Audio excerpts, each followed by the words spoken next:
Hello श्रोताओं, hello दोस्तों। मैं धर्म आगला नामक शीर्षक के अंतर्गत कुछ आध्यात्मिक और धार्मिक प्रसंगों को लेकर के, विचार को लेकर के, जो गहरे होते हैं, जो सारगर्भित होते हैं, जो बहुत लाभदायक होते हैं, ऐसे वीडियोस आप तक शेयर करती हूँ।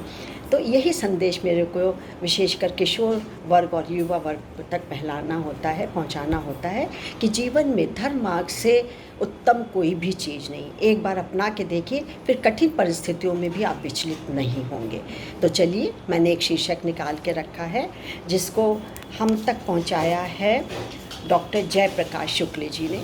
आपका बहुत बहुत धन्यवाद और नमस्कार कि मैं आपकी बात जन जन तक रख रही हूँ।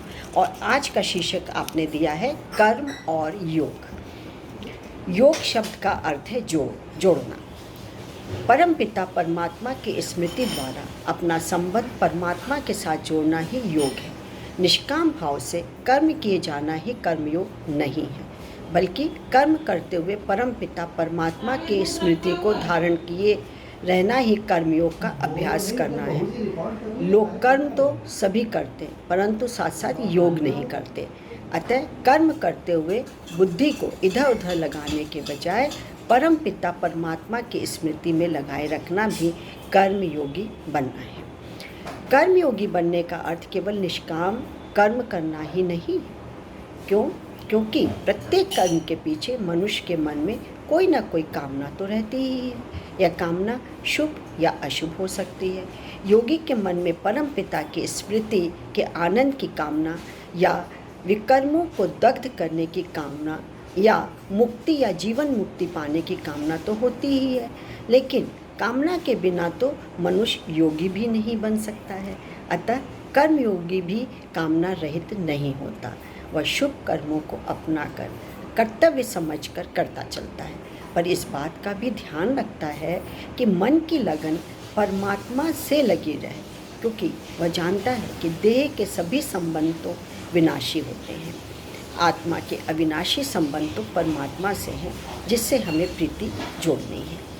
कर्मयोगी तो वह है जो कर्म करते हुए परम पिता परमात्मा की स्मृति में रहता है।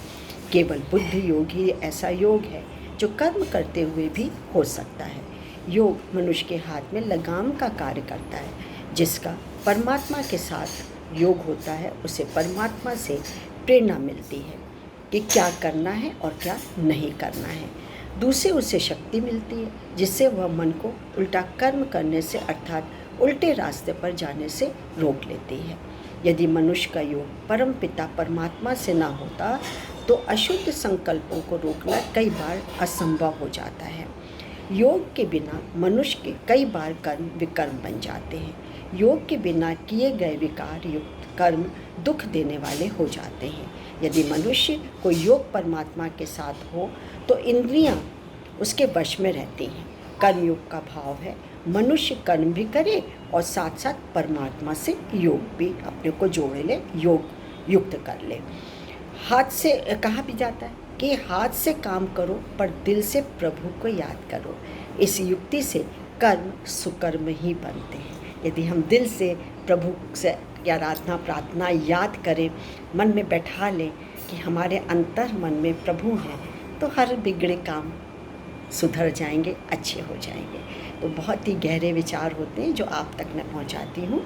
आज के लिए इतना ही। मैं अपना परिचय दे दूँ। नमस्कार, मैं doctor Manju Jain, retired associate professor from SN degree college Kanpur. आज के लिए इतना ही। फिर एक धर्म मार्ग के साथ आऊँगी। बाय। Thank you.